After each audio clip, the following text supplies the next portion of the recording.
Welcome. আমরা আজকে interpretation of geological ম্যাপটি single সিরিজের এবং ইউনিক্যানাল স্ট্রাকচার রয়েছে, যা ডিপ ডিরেকশন, থিকনেস এগুলো ক্যালকুলেশন করার সাথে সাথে মানচিত্রটি সম্পর্কে আমরা ব্যাখ্যা দেব। প্রথমে ম্যাপটাকে দেখে নিই। ম্যাপটার মধ্যে তিনটে শিলাস্তর রয়েছে: গ্রিট, লাইমস্টোন, সেল,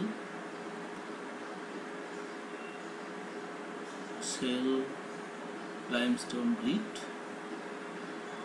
লাইমস্টোন শিলাস্তরটিকে আমরা বিচ্ছিন্নভাবে দেখতে পাচ্ছি।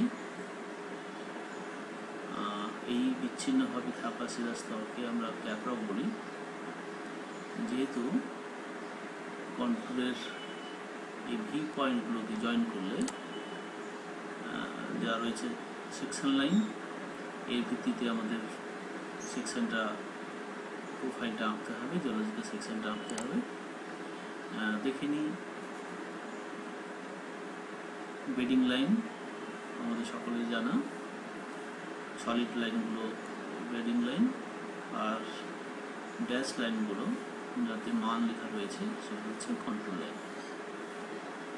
সেকশন লাইনটা তোমাকে পরীক্ষার সময় দেওয়া থাকবে। কন্ট্রোলের ওই যে ভি পয়েন্টগুলো যেখানে তীক্ষ্ণভাবে বাঁক নিচ্ছে, সাথে সাথে আমাদের মানগুলোকে দেখে নিতে হবে।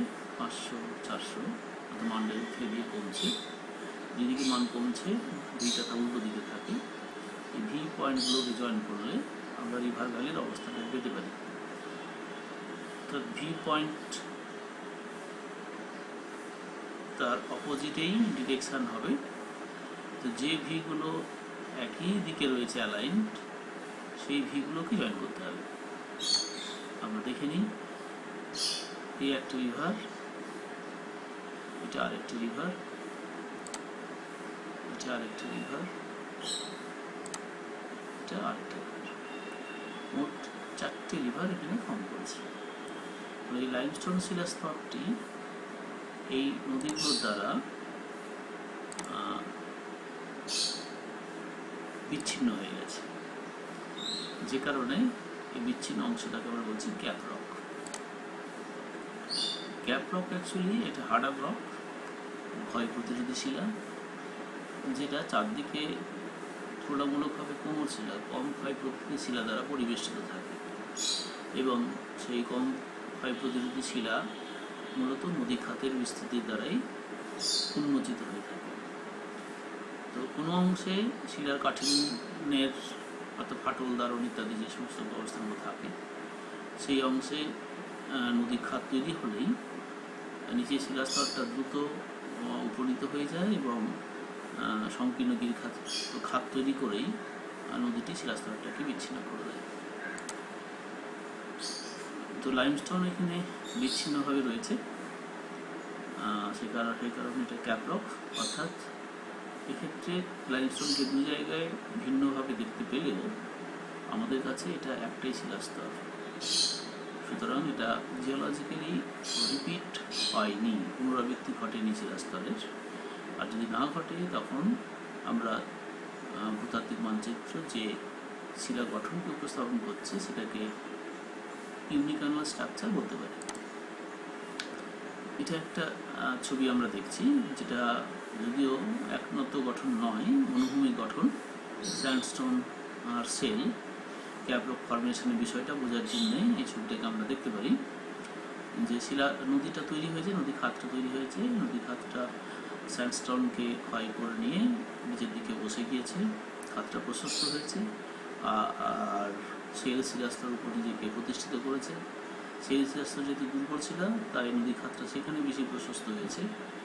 এখানে স্যান্ডস্টোনের বিস্তৃতিটা কম, অর্থাৎ থিকনেসটা কম, সেলের থিকনেসটা অনেক বেশি। এই কারণে স্যান্ডস্টোনটা ক্ষয়প্রাপ্ত হয়েই সেলের উপর প্রতিষ্ঠিত হয়েছে, আর ফল হিসেবে স্যান্ডস্টোন বিচ্ছিন্ন হয়ে গিয়েছে। যেহেতু অনুভূমিক গঠন, তাই এটা মেশা বিউটের আকার রয়েছে। বিউটা অনেক ছোটো, মেশাটা একটু বিস্তৃতি বেশি। যাদের চারদিকটা খাড়া ঢাল থাকে। তো শিলাস্তরের পুরোপুরি অনুভব না হয়েও অল্প নত থাকতে পারে, সেক্ষেত্রেও এই আমরা মেশা বিউটির অস্তিত্বটাকে পেতে পারি। তো এখানে আমাদের শিলাস্তরটি ক্যাপ রকটাকে আমরা বুঝতে পারলাম সেরকমভাবে লাইমস্টোনটি ক্যাপ রকের আকার ধারণ করেছে। ফলে মানচিত্রটাকে আমরা স্টাডি করে যে উপাদানগুলোকে পেলাম সেটা কি, যে occurrence of repetition of rock beds are due to dissection by river forming cap rock, অর্থাৎ নদী খাতের বিকাশের কারণে এখানে শিলাস্তরটা বিচ্ছিন্ন হয়েছে। আর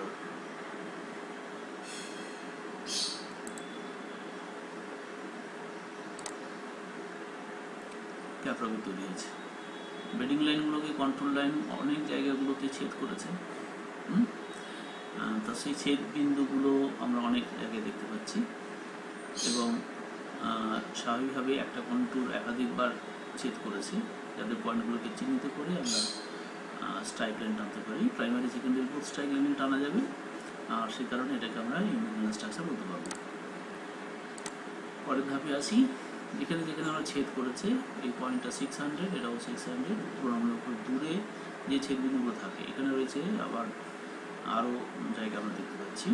এদের মধ্যে যেগুলো দূরে থাকে সেই পয়েন্টগুলোকে জয়েন করলে আমরা প্রাইমারি স্ট্রাইক লাইন পাই। হ্যাঁ, এই পয়েন্টগুলো হচ্ছে বেডিং আর কন্ট্রোল লাইনের ইন্টারসেকশন পয়েন্ট। আর নদী তো রয়েছেই।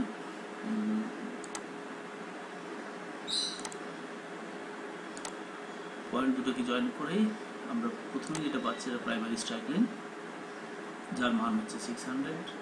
ওরই প্যারালালি আমরা সেকেন্ডারি স্ট্রাইক লাইন টানবো, যার মান হবে দেখে নিতে হবে কন্ট্রোল আর বেডিং ইন্টারসেক্ট কোথায় করেছে, যেটা আমরা মার্ক করেছি 500, তো মান হলো 500। স্বাভাবিকভাবেই স্ট্রাইক লাইন টানার মাধ্যমে শিলাস্তরের নদী কোন দিক থেকে কোন দিকে সেটাকে আমরা জানতে পারছি।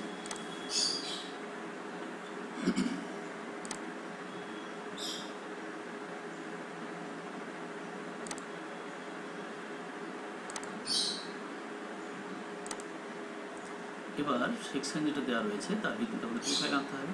প্রথমে সেকশন লাইনের সমান দৈর্ঘ্য বিশিষ্ট রেখা, অনুভূমিক রেখা একটি খাতার মধ্যে টেনে নেব। তারপর স্ট্রিপ পেপার মানচিত্রের মধ্যে বসিয়ে কন্ট্রোল লাইনগুলোর ছেদবিন্দুগুলোকে তুলে নেব স্ট্রিপ পেপারের উপর, এবং সেই স্ট্রিপ পেপারটাকে নিয়ে এসে খাতার মধ্যে টানা রেখাতে বসিয়ে নিয়ে তাতেও মার্ক করে নেব। তাহলে কন্ট্রোল পয়েন্টগুলো বেস লাইনের উপর মার্ক করা হয়ে গেল। মানচিত্রে যে স্কেল দেওয়া রয়েছে 1:1000 ফিট, তার ভিত্তিতে আমরা প্রোফাইলটাকে আঁকবো। যার জন্য স্কেলের ভিত্তিতে ভার্টিক্যাল লাইন বাঁ দিকে এবং ডান দিকে আমরা টেনে নিই। আমাদের কন্ট্রোলের মান যেমন থাকবে সেই অনুযায়ী এখানে 1000 ফুট পর্যন্ত টানলেই হতো, কারণ কি আমাদের সর্বাধিক উচ্চতা 800 ফুট রয়েছে। স্কেলের সাহায্য নিয়ে আমরা যে কন্ট্রোল পয়েন্টগুলোকে ধরে নিয়েছিলাম তাদের ভিত্তিতে পয়েন্ট বসিয়ে নিই, পারপেন্ডিকুলারলি বসাতে হবে। তারপর ওই পয়েন্টগুলোকে জয়েন করলেই আমরা প্রোফাইলটাকে পেয়ে যাব। এরপরে আমাদের কাজ হচ্ছে মানচিত্রের মধ্যে আবার স্ট্রিপটাকে বসানো, বসিয়ে নিয়ে তাতে স্ট্রাইক লাইনের মানটাকে তুলে নেওয়া।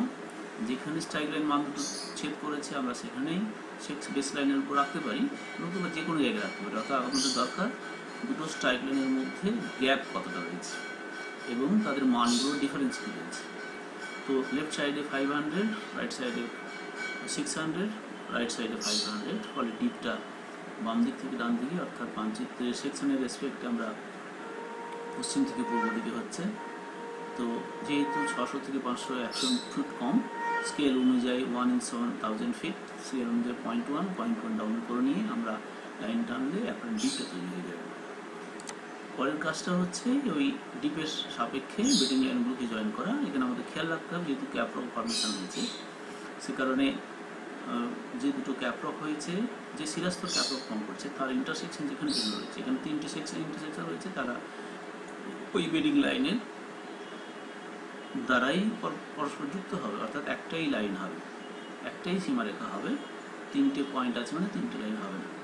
ক্যাপ রকের ক্ষেত্রে এই ধারণাটাকে আমাদের তারপর অন্য যে শিরা স্তরটা রয়েছে তার সব ডিপের সমান্তরালে আমরা টেনে নিতে পারি, আর আমাদের কাজটা কমপ্লিট হবে। তারপর সিম্বলগুলোকে পুট করতে হবে এবং সিকোয়েন্স তৈরি করতে হবে, আর completely heading, scale, everything mention করে নিয়ে আমাদের সেকশন লাইন ড্রয়িংটা কমপ্লিট হবে। সেকশন লাইন ড্রয়িং কমপ্লিট করার পর আমরা আসবো অ্যাপারেন্টিভ এবং টু ডিপ কী করে ক্যালকুলেট করা যায় সেটা জানবো। অ্যাপারেন্টিভ টু ডিপের ক্ষেত্রে কিছু কনসেপচুয়াল পার্ট আছে। এই ছবিটাকে আমরা দেখছি যে সমুদ্র তল রয়েছে, তার সাপেক্ষে শিলাস্তরগুলো নত রয়েছে, যেটাকে বলছি আমরা ডিপ অ্যাঙ্গেল। এখানে 20 ডিগ্রি আঁকাতে রয়েছে, আর স্ট্রাইক হচ্ছে সমুদ্র সমতলের সমান্তরালে ডিপের আর দিকে, আর ডিপ স্ট্রাইক যেদিকে হবে তার 90 ডিগ্রিতে থাকবে ডিপ ডিরেকশন। তো এখানে ডিপ 20 ডিগ্রি আর ডিরেকশন স্বাভাবিকভাবেই যেদিক থেকে যেদিকে নত রয়েছে সেটা আমরা দিক দিয়ে চিহ্নিত করতে পারি, বিয়ারিং দিয়ে বোঝাতে পারি, হোল সার্কেল বিয়ারিং বা রিডিউস বিয়ারিং, যে কোনো একটা বা দুটোর সাহায্যে আমরা চিহ্নিত করতে পারি। এখানে 600 লেফট সাইডে, ওয়েস্টার্ন সাইডে, 500 ইস্টার্ন সাইডে, বাঁ দিক থেকে ডান দিকে স্বাভাবিকভাবেই ডিপের অবস্থানটা কী হয়ে যাচ্ছে। আমরা সেকশন লাইন বরাবর আগে স্কেলটাকে প্লট করি, প্লট করার পর দেখে নেব যে মাপটা কতটা তৈরি হচ্ছে। এখানে মাপটা তৈরি হয়েছে যেটা, সেটাকে আমরা ডিভাইডারে মাপ নিয়ে ডায়াগোনাল স্কেলের মধ্যে বসে নিতে পারি। দেখছি আমি এখানে 0.8 আর এদিকে 3টে ঘর, অর্থাৎ 0.83 স্কেল যেহেতু 1 ইঞ্চি সমান 1000 ফিট, 0.83 সমান 1000 মাল্টিপ্লাই করে আমরা পেলাম 830। তো ফর্মুলা অনুযায়ী tan ইনভার্স 100/830, যাকে ক্যালকুলেট ফাংশনের মাধ্যমে আমরা 6 মিনিট 52 মিনিট পেলাম। তো এই ফর্মুলা আমাদের মনে রাখতে হবে। যখন সেকশন লাইনের মধ্যে স্ট্রাইকের ডিফারেন্সটাকে আমরা দেখি তখন সেটা হয় অ্যাপারেন্ট ডিপ, আর সেটা যখন 90 ডিগ্রিতে দেখা হয় তখন সেটা হয়ে যায় ট্রু ডিপ। তো ট্রু ডিপটার মাপ সাধারণত হয় অ্যাপারেন্ট ডিপের মাপের সমান হবে বা কম হবে। এখানে আমরা পেয়েছি 800 মানে 0.8। একইভাবে আমরা ডায়াগোনাল স্কেলের সাহায্যে মাপ নিয়ে নিতে পারি। তো tan ইনভার্স 100/800, যাকে ক্যালকুলেটরের মাধ্যমে আমরা 7 ডিগ্রি 7 মিনিট 30 সেকেন্ড পেলাম। তো খেয়াল রাখতে হবে আমাদের যে অ্যাপারেন্ট ডিপ ট্রু ডিপ তার মধ্যে একটা রিলেশন রয়েছে, যে কখনও আমরা ট্রু ডিপ আর অ্যাপারেন্ট ডিপটা সমান পাবো, আর কখনও পাবো অ্যাপারেন্ট ডিপের তুলনায় ট্রু ডিপ বেশি। True dip always greater than equal to apparent dip. Dip direction, স্ট্রাইকের সাপেক্ষেই আমরা ডিপ ডিরেকশনটাকে পেতে পারি। তো এখানে দেখে নিই আমরা স্ট্রাইক তার সাপেক্ষে ডিপ, ডিপ অ্যাঙ্গেল এখানে 30 ডিগ্রি সাউথ ওয়েস্ট বলা হয়েছে। তো সেটা নর্থের রেসপেক্টে আমাদের বিবেচনা করতে হয়। নর্থের সাপেক্ষে স্ট্রাইক লাইন যে অ্যাঙ্গেল নিয়ে থাকে সেটাকে আমরা বলি স্ট্রাইক অ্যাঙ্গেল, আর ডিপটা তো মেন সিলাবের সাপেক্ষে তৈরি হয়। তো এই ডায়াগ্রাম থেকে একটুখানি দেখে নিই আমরা, যে আমরা বেস লাইন আঁকি, সেই বেস লাইনটা এটা, আর শিলার স্তরটাকে প্লট করা হলো। সেখান থেকে মানচিত্রের সাপেক্ষে আমরা নর্থ লাইন টানতে পারি, মানচিত্র উপরের দিকটাকে সবসময় নর্থ বলা হয়। টেনে নিয়ে বেস লাইনের সাপেক্ষে যে অ্যাঙ্গেলটা তৈরি হলো, তো স্ট্রাইক লাইনটা যেভাবে থাকার কথা সেভাবে রয়েছে। দেখলে দেখা যাবে যে এটা স্ট্রাইক অ্যাঙ্গেল, আর বিডিং লাইনটা নর্থ থেকে যে ডিরেকশনে রয়েছে সেটাকে বলছি আমরা ডিপ ডিরেকশন। অনুভূমিক তলের সঙ্গে যে কৌণিক মান নিয়ে থাকছে সেটাকে বলছি আমরা ডিপ অ্যাঙ্গেল। তো সিম্পলিফাইড ফর্মে আমরা ছবিটাতে করে দেখেছি। এবার দেখা যাক আমাদের এই মানচিত্রের সাপেক্ষে সেই ডিপ ডিরেকশনটা কীরকম। এই মানচিত্রের ক্ষেত্রে বিশেষত্ব হচ্ছে যে সেকশন লাইন তো রয়েছে তার মতো, কিন্তু সেকশন লাইনটা বদলাতে পারে একজন থেকে একজন স্টাডি করার সাপেক্ষে, সে তার অবস্থানটাকে বদলাতে পারে। খেয়াল রাখতে হবে সেকশন লাইন যাতে বেডিং লাইনগুলো ক্রস করে যায়। স্ট্রাইক লাইনটা বদলায় না। স্ট্রাইক লাইন একটা জিওলজিক্যাল স্ট্রাকচারের রেসপেক্টে হয়, এটা মানচিত্রের ক্ষেত্রে একরকমই হবে। তো নর্থ লাইন এখানে স্ট্রাইক লাইনের প্যারালাল, ফলে স্ট্রাইক ডিরেকশনটা এখানে হয়ে গেল ডিউ নর্থ বা উত্তর দক্ষিণ। স্ট্রাইকে 90 ডিগ্রিতে যখন থাকছে ডিপটা, সেটা আমরা দেখছি 90 ডিগ্রি ডিপ ডিরেকশন এখানে হলো ডিউ ইস্ট, অর্থাৎ 90 ডিগ্রি পূর্ব দিকে। বলতে পারি আমরা পশ্চিম থেকে পূর্ব, সরাসরি পশ্চিম থেকে পূর্ব, কোনো রকমভাবে একটু বাঁ দিক বা ডান দিক কোনো হেলে অবস্থান করে নেই। ডিপ অ্যাঙ্গেলটা সেকশন থেকেই আমরা যে স্ট্রাইকের যে ডিফারেন্স থাকে সেকশন লাইনের উপরে, সেই গ্যাপটাকে 0.1 নামিয়ে ডিপটাকে বানাতে পারি, তো এটা হয়ে গেল ডিপ অ্যাঙ্গেল। তো পুরো গ্রাফিক্যাল স্ট্রাকচারে আমরা আমাদের কাজটাই করতে পারি, যে মানচিত্র দেওয়া হোক না কেন তার মধ্যে section line, strike line, north line টেনে নিয়ে সেখানে deep direction and deep angle এগুলোকে আমরা যাচাই করে নিতে পারি। তো থিকনেস ক্যালকুলেশনের ক্ষেত্রে স্কেলকে আমাদের খেয়াল রাখতে হবে, তার সঙ্গে দেখতে হবে যে মানচিত্রটা শিলাস্তর উপর রয়েছে তার পরিস্থিতিটা কীরকম। এই ছবিটাতে যে সেকশনটা আমাদের তৈরি হয়েছে তাতে আমরা দেখছি গ্রিড শিলাস্তরটা সবার উপরে রয়েছে, তার নিচে হচ্ছে লাইমস্টোন, তার নিচে হচ্ছে সেল। তো লাইমস্টোন দুটো সীমারেখা দ্বারা পরিবেষ্টিত, ফলে এর থিকনেসটাকে খুব সুন্দরভাবে মাপতে পারবো। কিন্তু গ্রিড, যার উপরের অংশটা কতটা ক্ষয় হয়েছে সেটা আমাদের জানা নেই, আবার সেল যেটা সমুদ্র তলের দিকে নিচে আর কতটা বিস্তৃত রয়েছে সেটাও আমাদের জানা নেই, ফলে এই দুটো থিকনেসকে আমরা সহজেই জানতে পারছি না। কিন্তু লাইমস্টোনের থিকনেসটি জানতে পারছি, সেটাকে স্কেলকে 90 ডিগ্রিতে যদি আমরা বসাই, ডায়াগোনাল স্কেলের অ্যারো আর অপোজিটে রয়েছে 90, দুটোকে যদি মিলিয়ে বসানো হয় তাহলে যে গ্যাপটা পাওয়া যাবে এটা 200 সামথিং বেশি। সাপোজ যদি 200 ধরা হয় তাহলে 0.2 ইন্টু 1000, যেহেতু স্কেলটা রয়েছে 200, তো এখানে গ্রিডের ক্ষেত্রে আমরা আননোন পাচ্ছি বা ভেরিয়েবল, সেলের ক্ষেত্রে ভেরিয়েবল, আর লাইমস্টোনের ক্ষেত্রে 200 ফিট থিকনেসটাকে পাচ্ছি। এবার আসতে হবে এই বিষয়গুলোকে জেনে নেওয়ার পর আমাদের ইন্টারপ্রিটেশনের মধ্যে আসতে হবে। ইন্টারপ্রিটেশনের ক্ষেত্রে introduction, geological history, geological succession, geological structure, topography of relief, relation between structure and relief, এই কতগুলো হেডিংয়ে আমাদের ইন্টারপ্রিটেশন করতে হয়। ইন্ট্রোডাকশনটা কমন, বাকি তোমার ডিমান্ড অনুযায়ী কোয়েশ্চেন পেপারে যেটা উল্লেখ করা থাকবে সেই অনুযায়ী করতে হবে, কিন্তু এগুলো অনেকটা রিলেটেড। সাকসেশন স্ট্রাকচারের মধ্যে রিলেশন রয়েছে, আবার রিলিফের সঙ্গে স্ট্রাকচার রিলেশনে যখন ব্যাখ্যা করতে যাব তখন স্ট্রাকচার রিলিফ অটোমেটিকলি এসে যায়। জিওলজিক্যাল হিস্ট্রি এবং সাকসেশনের মধ্যে অনেক খাটো সম্পর্ক রয়েছে, ফলে রিলেটেড প্রত্যেকের সঙ্গে প্রত্যেকের সম্পর্ক ঠিকভাবে বুঝে আমাদের কাজটা করতে হয়। ইন্ট্রোডাকশানে কী বলবো, যে মানচিত্র দেওয়া রয়েছে তাতে কী কী শিলাস্তর রয়েছে, স্কেল কত, আর যে সেকশনটা দেওয়া রয়েছে সেই সেকশনটা কী। জিওলজিক্যাল হিস্ট্রি করবার সময় আমাদের সেকশনটার থেকেই নলেজটাকে গেইন করতে হয়। এখানে আমরা দেখছি প্রথমে যে কোনো জিওলজিক্যাল হিস্ট্রি মানচিত্রে ব্যাখ্যা করবার সময় আমাদের কনসেপচুয়াল পার্টে যেটা বহুত জানতে হয় সেটা হচ্ছে যে এগুলো শিলাস্তর, পাললিক শিলাস্তর যারা সমুদ্রের তলায় সঞ্চিত হয়, তারপর তাদের আপলিফটমেন্ট হয়, তারপর আপলিফটেড ল্যান্ডমাসের উপরে ইরোশন প্রসেস কাজ করে। তো এক্ষেত্রে যেহেতু সিঙ্গল সিরিজ, তো এখানে স্টপ। তো সেক্ষেত্রে প্রথমে যেটা ঘটছে এখানে deposition of segments under main conditions, আমাদের মানচিত্র অনুযায়ী সবার প্রথমে তো জমেছে সেল শিলাস্তর, তারপরে লাইমস্টোন, তারপরে হচ্ছে গ্রিড। এই ডিপোজিশন হওয়ার পরে লিথিফিকেশন কাজ করে, অর্থাৎ শিলাস্তরে রূপান্তর ঘটার পরের ধাপে যেটা আসবে সেটা হচ্ছে যে আর্থ মুভমেন্টের জন্য সেই শিলাস্তর কীভাবে উত্থিত হবে। উত্থানটা উল্লম্ব হতে পারে, তাহলে অনুভূমিক গঠন, তির্যক হতে পারে, তাহলে একনত গঠন, আবার ফল্টেড হতে পারে, কম্প্রেসড হয়ে হতে পারে, যেটাকে আমরা ফোল্ডেড বলি, ডোমাল হতে পারে, অর্থাৎ অনেক রকমের স্ট্রাকচার তৈরি হয়। এক্ষেত্রে আমাদের হয়েছে টিল্টেড আপলিফটমেন্ট, অর্থাৎ শিলাস্তরগুলো একদিকে থেকে একদিকে হেলে অবস্থান করছে, যে কারণে তৈরি হয়েছে ইউনিকর্নাল স্ট্রাকচার। আর সেই ল্যান্ডস্কেপটা, ল্যান্ড সারফেসটা তৈরি হওয়ার পর তার উপর সাবএরিয়াল প্রসেস, অর্থাৎ নদী, বায়ু, হিমবাহ যারা যেখানে যে অ্যাক্টিভ সে তার কাজ করবে, কাজ করার সাথে সাথে সেখানে ভূমিরূপ বিন্যাসটাও সেরকমভাবে ঘটবে।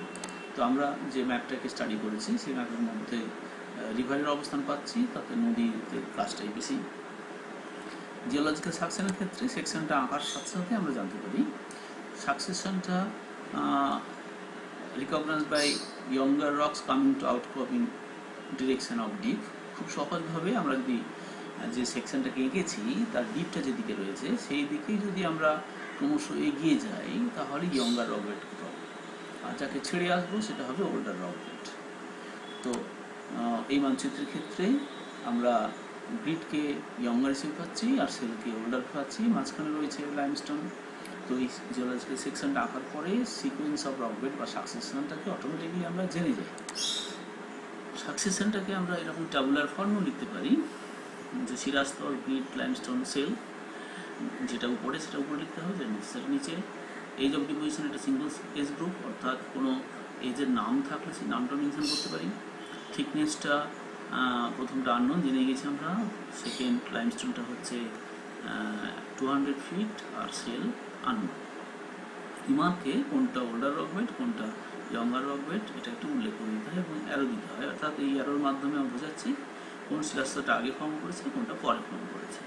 এটা এইভাবে ছকটা তৈরি করার সাথে সাথে আমরা জিওলজিক্যাল সাকসেশনটাকে বুঝে দিতে পারি। জিওলজিক্যাল স্ট্রাকচারের ক্ষেত্রে ডিপ, ডিরেকশন, থিকনেস, এই সমস্ত উপাদানগুলো অটোমেটিকলি এসে যায়। এটাকেও আমরা ট্যাবুলার ফর্মে রিপ্রেজেন্ট করতে পারি এবং তার ব্যাখ্যাটাও দিতে পারি। ডিপটাকে আমরা জেনে গেছি, apparent dip 6 degree 52 minute, 2 dip 7 degree 7 minute 30 second. থিকনেসের ক্ষেত্রে শুধুমাত্র লাইমস্টোনের 200 ফিট পেয়েছি। তো এখানে আমরা দেখে নিই থিকনেস 200 ফিট। তো ট্যাবুলার ফর্মে আমরা যদি দেখে নিই তাহলে দেখা যাচ্ছে যে ডিপ হলো তার ডিউ ইস্ট, যেহেতু 90 ডিগ্রি আমরা পেয়েছিলাম। আর স্ট্রাকচারটা কম্পোজিট মার্কসের মধ্যে লিখতে হবে, যেটা ইউনিকল স্ট্রাকচার। যখন প্রত্যেকটা শিলাস্তর একই দিকে ফেলে থাকবে তখন সেটা হবে ইউনিকল স্ট্রাকচার। তো এই ইন্টারপ্রিটেশনের প্রাথমিক ক্ষেত্রে আমাদের কিছু কনসেপচুয়াল পার্ট থাকতে হয়, যেটা আগে আমাদের পড়া থাকে। তো শিলাস্তরের নথি এখানে 4 রকমের নথি দেখানো হয়েছে। প্রথম ক্ষেত্রে যখন ডিপটা খুব কম থাকে, অনুভূমিকের সময় প্রায় কাছাকাছি, তখন সেখানে মেসা ডিপ তৈরি হয়, জেন্টল ডিপ। আর যখন একটু স্টিফনেসটা বাড়ে তখন কোয়েস্তা ফর্ম হয়, আরও স্টিফনেস বাড়লে হকব্যাক ফর্ম করে, আর যদি ভার্টিক্যাল হয়ে যায় তখন সেটাকে বলে র্যাজর ব্যাক ফর্ম করে। তো এটা জিওলজির সাথে রিলিফের নেচার, স্লোপ, ভূমির ঢালের প্রকৃতি বিশ্লেষণ করে আমরা ভূমির উপর নামকরণ করি, যেখানেই জিওলজির সঙ্গে রিলিফের রিলেশনটাকে অটোমেটিকলি এসে যায়। তো যেমন ল্যান্ডফর্ম তৈরি হয় তেমনি রিভারগুলো তৈরি হয়। রিভার স্ট্রাইকের প্যারালি, স্ট্রাইক লাইন যেদিকে রয়েছে সেই ডিরেকশানে গেলে সেটাকে আমরা স্ট্রাইক স্ট্রিম বলি। ডিপের সমান্তরালে গেলে, ডিপ যেদিকে রয়েছে সেটাকে বলি আমরা ডিপ স্ট্রিম, আর যেটা ডিপের অপোজিটে যাচ্ছে সেটাকে বলি আমরা অ্যান্টি ডিপ স্ট্রিম। তো ইউনিকল স্ট্রাকচার, সেখানে আমরা প্রথমে প্রাইমারি স্লোপ অনুযায়ী প্রথমে কনসিকুয়েন্ট বা অনুগামী নদী পাই, তারপরে সাবসিকুয়েন্ট বা স্ট্রাইক স্ট্রিম বা আয়ার নদী পাই, তারপরে deep stream or anti deep stream. অর্থাৎ 4 রকমের স্ট্রিমের অস্তিত্ব আমরা ইউনিকল স্ট্রাকচারের ক্ষেত্রে পেতে পারি। তো কনসিকুয়েন্ট স্ট্রিমকে আইডেন্টিফাই করাটা সুবিধে নয়, কেন কি যে আমরা এরিয়াটাকে পাই সেটা খুব ছোটো। তো কনসিকুয়েন্ট স্ট্রিমের ক্ষেত্রে এরিয়াটা অনেক বেশি দরকার হয়। তো এই ক্ষেত্রে তাই আমরা strike stream, deep stream, anti deep stream, এই মানচিত্রের ক্ষেত্রে স্ট্রাইক স্ট্রিমটাই প্রধান নদী হিসেবে বিবেচিত হয়, কেন কি স্ট্রাইক স্ট্রিমের সঙ্গে ডিপ স্ট্রিম আর অ্যান্টি ডিপ স্ট্রিম এসে মেশে। ছবিটাকে দেখে নিই, স্ট্রাইক আর ডিপ, যেদিকে শিলাস্তরের নত রয়েছে সেটাকে ডিপ স্লোপ, আর তার অপোজিটটাকে বলছে আমরা অ্যান্টি ডিপ স্লোপ। তো সারফেসের ক্ষেত্রে dip slope, anti slope, anti dip slope. আর রিভার যদি ডিপ স্লোপ অনুযায়ী যায় তখন ডিপ স্ট্রিম, আর যদি অ্যান্টি ডিপ স্লোপ অনুযায়ী প্রবাহিত হয় তখন সেটাকে বলি আমরা অ্যান্টি ডিপ স্ট্রিম। তো এইভাবে ডিপের ফারাক তৈরি হলে ridge valley, dip slope, anti dip slope, সেটা স্কার্প স্লোপ হতে পারে বা জেন্টল স্লোপ হতে পারে, কিন্তু মাঝে মাঝে এরকম উঁচু অংশ থাকতে পারে। সে যদি থাকে তখন সেটাকে আমরা বলি ridge and valley topography. Normally uniclinal স্ট্রাকচারে রিজ অ্যান্ড ভ্যালি টোপোগ্রাফি অস্তিত্বটি পাওয়া যায়। টোপোগ্রাফি পড়তে গেলে বা রিলিফ পড়তে গেলে আমাদের খেয়াল রাখতে হবে যে কন্ট্রোলকে বিশ্লেষণ করতে হবে, তার প্যাটার্নটাকে জানতে হবে। কন্ট্রোল এখানে সর্বাধিক রয়েছে 800 ফিট, সর্বনিম্ন হচ্ছে 400 ফিট। তো স্বাভাবিকভাবে এই দুটোর মধ্যে ডিফারেন্সটা হচ্ছে 400 ফিট, যেটাকে বলছি আমরা রিলেটিভ রিলিফ। আর এখানে পেয়েছি আমরা 4টে রিভার ভ্যালি। সাথে সাথে এই যে কন্ট্যুরটা প্যাঁচানো হয়ে গিয়েছে, এই অংশগুলো কম্পারেটিভলি একটু উঁচু, তো রেসিডুয়াল হিল বা টিলা হিসেবে এদেরকে বলা হয়, এবং তাদের পাশের ঢালটা খুব একটা বেশি নয়, যেটাকে আমরা জেন্টাল স্লোপ বলছি। অর্থাৎ আমরা যদি প্রোফাইলটাকে দেখি, সেই প্রোফাইলের মধ্যে দেখব যে এই স্লোপটা বেশি বোঝাচ্ছে না, কারণ 800 ফিট বা মিটারে কনভার্ট করলে আমরা 800 ইন্টু 240 মিটার, মোটামুটি 100 ফিট ইকুইভ্যালেন্ট টু 30 মিটার হয়। তো সেক্ষেত্রে 240 মিটার মানে খুব একটা বেশি নয়। 1000 ফিট হলে তখন প্লেটো, আর লেস দেন 1000 ফিট হলে সেটা প্লেন হিসেবে ট্রিট হয়। তো প্লেন এরিয়াতে স্লোপটা তত বেশি স্টিপ হবে না। তো আমাদের কিন্তু জানতে হবে রক ডিপের সাপেক্ষে এই ডিপ স্লোপ অ্যান্টিডিপ স্লোপের অবস্থানে কীরকম রয়েছে। ডিপ স্লোপ অ্যান্টিডিপ স্লোপ আর ভ্যালি ফর্ম করেছে এখানে, কিন্তু স্লোপগুলো খুবই স্মুথ, জেন্টল। তো রিলেশনের ক্ষেত্রে আমাদের যেটা জানতে হবে, রিলেশন বলতে গেলে প্রথমে রিভারগুলোর অস্তিত্ব আমাদের জানতে হবে। সেই রিভারগুলোর স্ট্রাইক লাইনের সাপেক্ষে বিবেচনা করতে হবে, ডিপ ডিরেকশন সাপেক্ষে বিবেচনা করতে হবে। তো ডিপ এখানে টুয়ার্ডস ইস্ট, তো যে রিভারগুলো টুয়ার্ডস ইস্ট যাচ্ছে তাদেরকে বলছি আমরা ডিপ স্ট্রিম, আর যেগুলো যাচ্ছে ডিপের অপোজিটে তাকে বলছি আমরা অ্যান্টি ডিপ স্ট্রিম, আর যেটা প্যারালাল টু স্ট্রাইক লাইন সেটাকে বলছি আমরা স্ট্রাইক স্ট্রিম। তো deep stream, anti deep stream, strike stream. তো স্ট্রাইক স্ট্রিম এখানে মাইনর হিসেবে রয়েছে। ডিপ স্ট্রিম হয়তো এই deep stream, anti deep stream অন্য কোনো স্ট্রাইক স্ট্রিমের সঙ্গে, যদিও এখানে দেখতে পাচ্ছি না, কিন্তু এটাই বোঝাচ্ছে ক্যাপ রক ফর্ম হওয়া মানে তার চারদিকেই রিভার ভ্যালি ফর্ম না হলে, ইরোডেড না হলে সেটা তো ডাইসেক্টেড হবে না। তো এক্ষেত্রে আরও অন্যত্র এর পাশাপাশি অংশে রিভার ফর্ম করেছিল, যদিও মানচিত্রের মধ্যে সেটাকে আমরা দেখছি না। তো ওকে, এইভাবে আমরা ইন্টারপ্রিটেশনটা করতে পারি। তো পরের ভিডিওটাকে পেতে গেলে ঠিক সময়ে সাবস্ক্রাইব করে নিতে হবে এবং নোটিফিকেশান পাওয়ার জন্য বেল আইকনে প্রেস করতে হবে। Thank you.